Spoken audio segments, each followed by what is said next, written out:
역할까지 해주는 사람이라고 늘 일러두고는 했어요.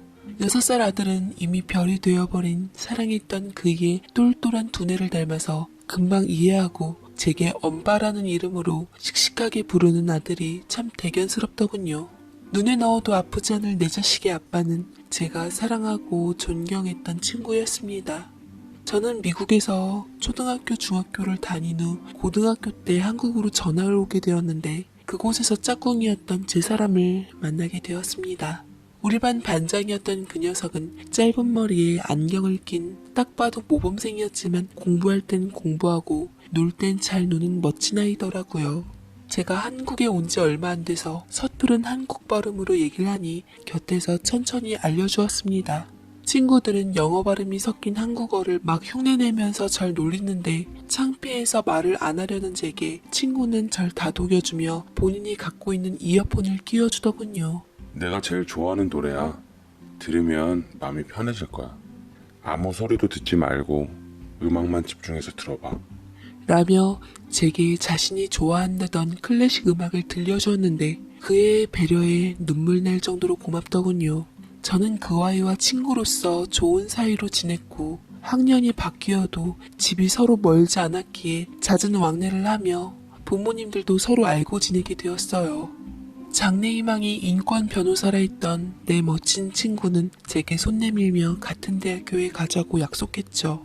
이듬해 대학 시험을 본 저는 수시로 영문학과를 진학하게 되었고 그 친구는 법학과를 가게 되었어요. 이제 꿈에 겨우 한 발자국 내디뎠다며 기뻐하던 친구의 내 남자의 기쁜 얼굴이 눈에 선합니다. 고등학교 때 좋은 우정은 사랑으로 변하며 누구나 부러워할 법한 연인이 되었습니다. 친구이자 연인인 그의 손을 잡으며 평생 이 듬직한 손과 함께 하고프다는 상상을 했고 그가 군대를 다녀온 후 대학을 졸업하자마자 우리의 결혼 이야기가 흘러나왔어요.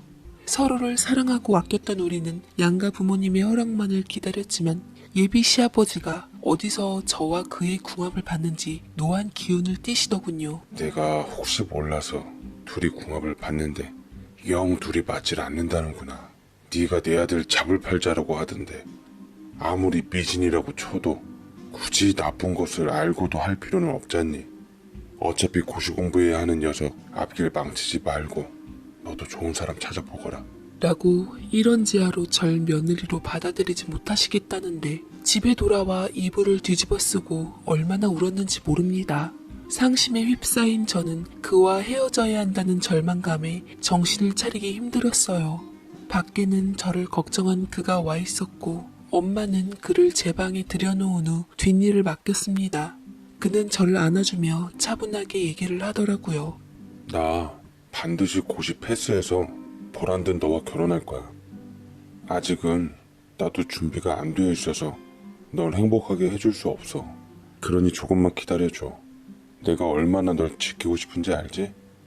라며 위로하는데 그가 날 지키고 싶은 만큼 나도 내 사랑을 지키기로 마음먹었습니다.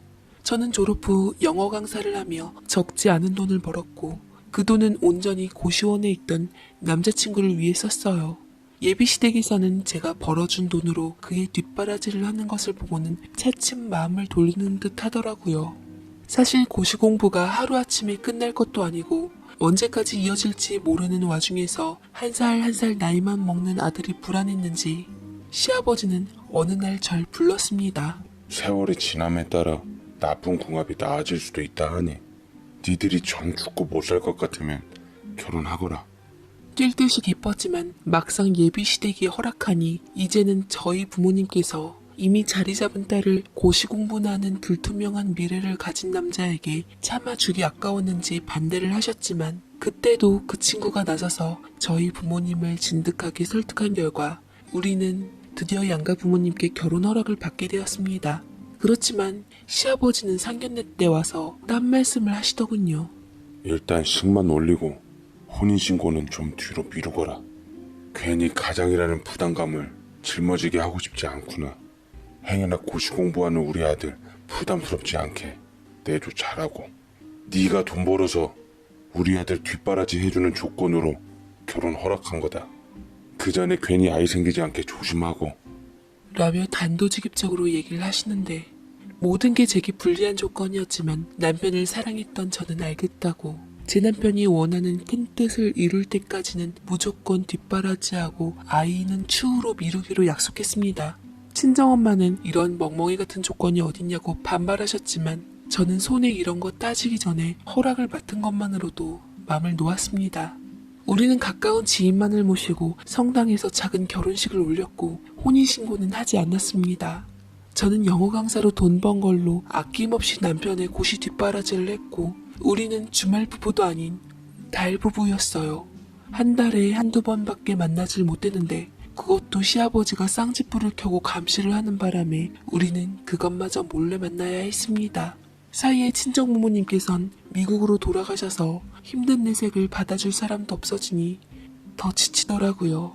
학원비에 책값이며 고시원비며 용돈이며 돈은 밑빠진 독에 물붓기처럼 하염없이 들어갔고 고시에 실패하는 한 해 한 해가 갈수록 남편의 표정은 어두워지기만 했습니다.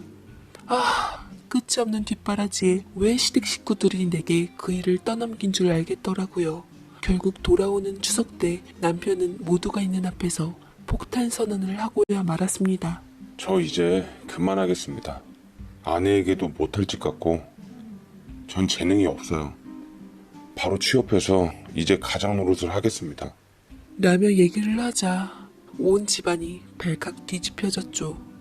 시아버지는 절 가리키며 이게 다 궁합 안 좋은 것이 들어와서 법조관이 될 아들 인생 망친 거라며 악담을 퍼부어댔고 그나마 시어머니는 시아버지를 말리며 저더러 얼른 가라고 했습니다.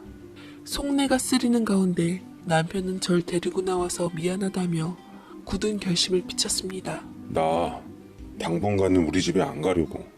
고시 실패해서 부모님 뵙기도 민망하고 너한테도 못할 짓 하고 다행히 학교 선배가 차린 회사가 있는데 그곳에 오라고 하더라고. 앞으로 돈 열심히 벌어서 그동안 못다한 거 다 해줄게. 제가 이제껏 고생한 것이 결코 헛된 게 아니라는 것을 증명해 주더군요. 남편은 다음 달에 입사가 확정되었고 그 전에 가까운 데 여행이라도 다녀오자며 2박 3일 일정으로 바다뷰가 보이는 좋은 호텔까지 예약하곤 함께 떠났습니다. 다녀와선 취업도 하고 혼인신고도 하고 아기도 갖겠노라고 희망찬 미래의 가족 계획을 세웠죠. 부부끼리 간 첫 여행이라 잔뜩 기대를 안고 남편이 짜놓은 서프라이즈 일정들을 소화해냈습니다. 생애 그만큼 행복했던 적은 처음이었어요. 그런데 여행 마지막 날 밤 밤바다 운치를 즐기고 있었던 그때 어디선가 철없는 어린아이가 바닷물에 휩쓸려 가느다란 비명소리가 나는 것이 들려왔습니다. 남편은 앞뒤 안 가린 후 그곳에 뛰어들려 했고 저는 불안한 예감이 들어 남편을 못 가게 붙잡았지만 남편은 걱정하지 마. 나 수영 잘하는 거 잘 알잖아. 금방 구하고 올 테니까 잠깐만 기다려. 사랑해. 라고 미소를 지으며 급하게 제 뺨에 뽀뽀를 해주고는 사방이 암흑으로 가득 찬 곳에 망설임 없이 뛰어들어갔습니다. 그리고 그것이 남편과의 마지막이었죠. 아이는 구했지만 남편은 검은 물 밑에 가라앉고 말았습니다. 저는 남편의 상을 치르며 찾아온 시부모님한테 온갖 못다한 말을 들어야 했고 내 전부였던 남편이 없는 세상 따위 나도 살아갈 의미가 없기에 미련을 버리고자 했는데 허나 아직은 제가 갈 날이 안 되었던지 절 살게 할 존재가 분명히 남아있었습니다.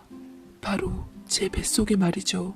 산부인과에 가보니 5주 되었다고 하는데 배를 부여잡고 그가 남겨준 선물에 눈물이 났습니다. 초음파 검진에서 쿵쿵 심장 뛰는 소리를 들으며 지키고 싶고 살아야 할 이유가 생겼습니다. 아이를 낳을 때까지는 그 누구에게도 절대 내색하지 않기로 했어요. 괜히 제가 임신했다는 것이 알려지면 저와 아이에게 어떤 상처로 다가올지 상상조차 하고 싶지 않았네요. 초기에는 조심해야 한단 말을 듣고 어느 정도 아이가 뱃속에서 자리를 잡으면 부모님이 계신 미국으로 가서 출산을 하겠다 마음먹었습니다. 허나 세상에 비밀은 없었는지 제가 산부인과에 다니는 것을 시댁 친척 누구 아무개가 본 모양이더군요. 아니나 다를세라 퇴근 후 집 앞에 시댁 식구들이 기세등등하게 서 있었습니다. 시아버지는 절 보자마자 임산부며 뭐며 머리채부터 잡고 원망 섞인 소리를 퍼붓더라고요. 저는 있는 힘껏 뿌리치며 다짜고짜 찾아와서 이게 무슨 행패냐고 돌아가시라 했지만 시아버지는 쉽게 물러서지 않고 제 대답을 요구하며 다그쳤습니다. 무슨 말을 해도 이미 답은 정해져 있는 것 같았고 저는 이미 시아버지께 아들을 일찌감치 배신한 부정한 사람이 된 것 같았죠. 그렇지만 시어머니는 달랐습니다. 어머니께서는 성미 고약한 시아버지를 뒤로 한 채 절 따로 불러낸 후 손을 잡아주시더군요. 아가야, 혹시 뱃속에 있는 그 아이 누구 아이냐? 네가 우리 아들을 배신할 리는 없고 우리 아들 아이 맞지? 라고 말씀하시는데 저는 처음에는 아니라고 했다가 남편을 닮은 다정한 시어머니의 진득한 설득에 넘어가 남편의 아이가 맞다고 실토했습니다. 시어머니께서는 끄덕이시면서 병원비며 뭐며 필요한 데 쓰라고 제게 100만 원 정도 든 봉투를 손에 쥐어주고 가셨고 한동안 시부모님들은 제 앞에 나타나지 않으시더군요. 저는 20주 정도 되었을 때 아이 성별을 알게 되었는데 아들이었습니다. 남편은 입버릇처럼 우리 첫째는 딸이었으면 좋겠다고 절 닮은 예쁜 딸아빠가 되고 싶다고 말하곤 했는데 삼신할미는 무슨 의미인지 아들을 점지해주셨더랬습니다. 건강하고 튼튼한 우리 아들은 뱃속에서 아무 이상 없이 무럭무럭 잘 자라주었고 시어머니하고는 아이에 관련되어서 가끔 통화를 하고는 했는데 뱃속 아기가 아들이라는 말에 참으로 좋아하시더라고요. 뭐 먹고 싶은 거 없냐고 친정엄마가 곁에 없으니 잘 돌봐주시겠다는 말씀을 하시고는 제게 임산부에 좋다는 음식들과 땡기는 것들을 잘 챙겨주어 몸조심하라고 저보다 더 애지중지 제 몸을 챙겨주셨습니다. 허나 그 좋은 어머니조차도 팔은 안으로 굽었나 봅니다. 제가 임신 30주 정도 되었을 때 시부모님과 남편의 친형내외가 난데없이 찾아오셨더라고요. 시아버지를 보자마자 심장이 덜컹거리며 불안함이 감돌았지만 시어머니는 괜찮다라고 안심시켜 주셨습니다. 시아버지가 헛기침을 한 후 여느 때와 달리 좋은 말로 말씀하시더군요. 예, 아가. 내가 이제까지 너에 대해서 많이 오해해서 미안하구나. 그 녀석 운명이 그랬던 거지. 네가 무슨 잘못이 있겠니? 여태 우리 애들 뼈 빠지게 고시 공부 시켜주고 기특하게 아이까지 가져주었으니 너한테 참 고맙고 미안하고 면목이 없구나. 라고 전의 무례한 행동들을 진심으로 반성하고 있는 것 같으시길 저는 더 뭐라 하질 않고 괜찮다 했습니다. 아마 나 같아도 자식 잃으면 슬퍼서 누구라도 원망하고 싶었을 거라고 심정을 대변해 드리기도 했네요. 이렇듯 술술 시댁과의 사이가 회복되고 훈훈하게 마무리되었으면 좋았으련만 잠자고 있던 남편의 친형부부가 나서기 시작했습니다. 제게는 형님 되시는 분께서 울며 불며 애원을 하기 시작하는데 7살 터울의 남편의 친형은 저와 달리 궁합 좋은 고운 신부감과 결혼을 했지만 갖은 현대의학의 힘에도 불구하고 애가 통 생기질 않아 불화가 끊이질 않는다고 했습니다. 들으면서도 내가 왜 이런 얘기를 듣고 있어야 하는지 이해가 되질 않아 중간에 말을 끊어버렸습니다. 그래서 그게 나랑 무슨 상관인데요? 왜 그런 얘기를 나한테 하시는 거죠? 그래서 도대체 하시고 싶은 말씀이 뭐예요? 라고 말했더니 드디어 숨겨져 왔던 본심을 드러내더라고요. 네 뱃속 아이 낳아서 네 아주버님한테 입양시키는 거 어떻겠냐?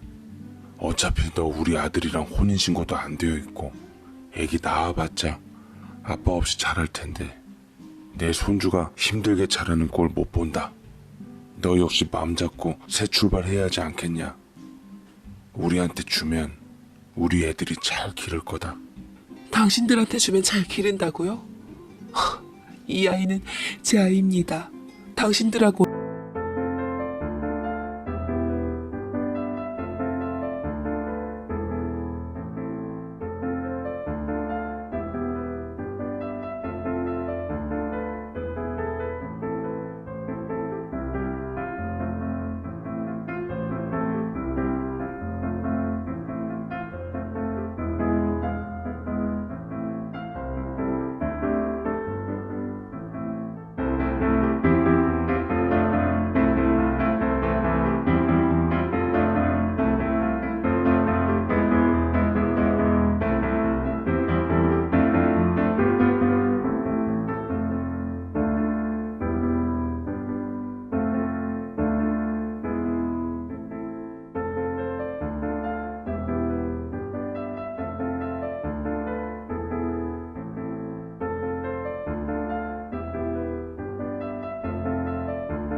아무 상관없는 나 혼자 잉태해서 품고 있는 나만의 아이라고요. 감히 내 아이에 대해서 탐내지 마세요. 헛짓거리했다간 나도 가만히 안 있을 거예요. 그만 가주시고 다신 안 봤으면 좋겠네요. 라고 당차게 쏘아붙이자 어른이랍시고 운운하며 저더러 예의 없고 버릇없는 막대먹은 여자라며 몰아가는데 한 귀로 듣고 흘려버리며 공권력을 동원해서 그들을 내 집에서 내쫓아버렸습니다. 하지만 그들은 호시탐탐 인자한 가면을 쓰고 있었던 시어머니를 앞세워서 종종 절 찾아왔고 괴롭히며 힘들게 만들었어요. 말을 통 안 들으니 돈을 가져와서 구슬르기도 하고 좋은 말로 어르고 달래기도 하고 눈물로 절 흔들어 놓으려 했지만 두 번 속을 바보는 아니었습니다. 저는 소문나지 않게 은근히 정리를 한 후 부모님께 말씀드려 만삭의 몸으로 미국행 비행기를 탔고 겨우 지긋지긋한 악연을 정리할 수 있었습니다. 부모님께선 절 곁에서 잘 돌봐주셨고 제가 산모로서 태교에만 집중할 수 있게 도와주셨어요. 한국에서처럼 조리원 문화나 각종 문화센터 같은 게 안 되어 있는 건 다소 아쉬웠지만 미국의 병원에서 태어난 제 아들은 세상의 빛을 보게 되었습니다. 제 아들은 얼마나 세상이 빨리 보고 싶었던지 태어난 지 몇 시간이 안 돼서 눈을 떴는데 그 모습이 하늘나라에 가버린 제 남편 같아서 아이를 껴안고 오열했습니다. 시댁 사람들을 피해 도망쳐서 미국으로 오긴 했는데 그와 함께 지냈던 한국이 무척이나 그립더라고요. 아이가 자라면서 한국에 대한 향수는 더욱더 짙어졌습니다. 한국의 집 문제도 세를 주고 나왔기 때문에 들어가서 봐야 했고 결국 저는 부모님께 의논 후 한국에 잠깐 나갔다 오겠노라고 했습니다. 불과 아이를 낳은 지 3년 만이었네요. 친정에선 혹시 모르니 아이는 두고 가라 했지만 아직 아이가 어린지라 엄마를 떠나지 않겠다고 해서 아기까지 한국에 데려가게 되었어요. 3년 만에 본 한국의 모습은 여전히 발랄하고 풍족한 이미지였습니다. 아이한테 아빠를 보여주고 싶어서 남편이 잠들고 있던 그 바다를 찾았습니다. 아무것도 모르고 흑장난을 하는 아이를 보며 샘솟으려는 눈물을 삼켰어요. 그런데 하필 전 그때 그곳에서 낯익은 사람을 보게 되었습니다. 바로 절 항상 왼수보듯 했던 시아버지시더라고요. 시아버지는 안색이 퀭하시고 야위신 게 몸이 많이 안 좋아 보였습니다. 그러던 중 곁에 있던 시어머니가 절 알아보시고는 동공이 커지시는데 저보다는 곁에 있던 제 아들에게 놀란 얼굴이었어요. 제 아이를 향해 다가오는 두 분을 애써 피하진 않았습니다. 시어머니는 감정이 올라오셨던지 눈물바람이 되어 아이를 보더군요. 이 아이구나, 우리 손주가. 멀리서도 어찌나 우리 아들 어렸을 적이랑 빼다 박았던지 한눈에 알아보겠더구나. 아이 낳느라 고생 많았다. 라시며 우셨는데 시아버지 또한 아련하게 아이를 보기만 하시다가 꼭 껴안아 주시고는 서러운 울음을 토해내셨습니다. 진정이 된 후 두 분과 얘기를 나눠보니 시아버지께서 대장암 말기라고 하시는데 손쓸 시기를 놓쳐서 죽음만을 앞두고 계신다더군요. 마지막으로 아들이 보고 싶다 하여 먼 길을 오게 되었는데 이곳에서 제 아들까지 만났으니 이제 당장 가도 여한이 없다 하셨습니다. 명이 닿을 때면 사람이 변한다고 시아버지는 처음이자 마지막으로 제게 쪽지를 건네주시며 입을 여셨습니다. 이거 내가 가기 전 아이 이름을 꼭 지어주고 싶어서 옥편 찾아서 좋은 뜻으로 지었단다. 다행히 전할 수는 있게 되었구나. 이미 이름은 지었겠지만 그냥 마음이 내키면 받아주려무나. 경사경자에다가 줄 숫자, 경수, 항상 기쁨을 주는 아이라는 뜻의 이름이었다는데 그토록 미워했던 앙숙 같은 시아버지지만 마음이 안 좋더라고요. 저희 아이를 입양하려 했던 큰형님네 부부는 다른 아이를 정식 입양해서 잘 키우고 있다 했습니다. 잘 됐다 하며 저도 제 아이를 맘 같아선 한국에서 기르고 싶다고 얘기를 하니 이미 제 속내를 안다는 듯 시아버지가 말씀하시더이다. 더 이상 아이 욕심내는 일 없을 테니 부디 아이 잘 키우거라. 그저 나 눈 감기 전에 몇 번 손주 얼굴 보는 걸로 만족할 테니 우리 아들이라도 볼 수 있게 한국에서 잘 키워주려무나. 라고 하셨고 차마 그게 아이와 시아버지의 마지막일 줄은 몰랐습니다. 아이를 만난 지 얼마 안 되어서 시아버지는 운명하셨지만 평안하셨는지 주무시듯 가셨다 합니다. 시아버지의 유언을 받들어 저는 한국에서 아이를 키우게 되었고 그토록 미웠던 시아버지가 지어준 아들의 이름과 제 성을 달아 오직 나만의 아이로 당당하게 키우고 있네요. 부디 내가 사랑했던 사람의 나라에서 우리가 서로 사랑했던 이곳에서 사회의 편견 없이 무사히 아이가 사랑 안에서 자라길 바라며 제 사연은 마치겠습니다.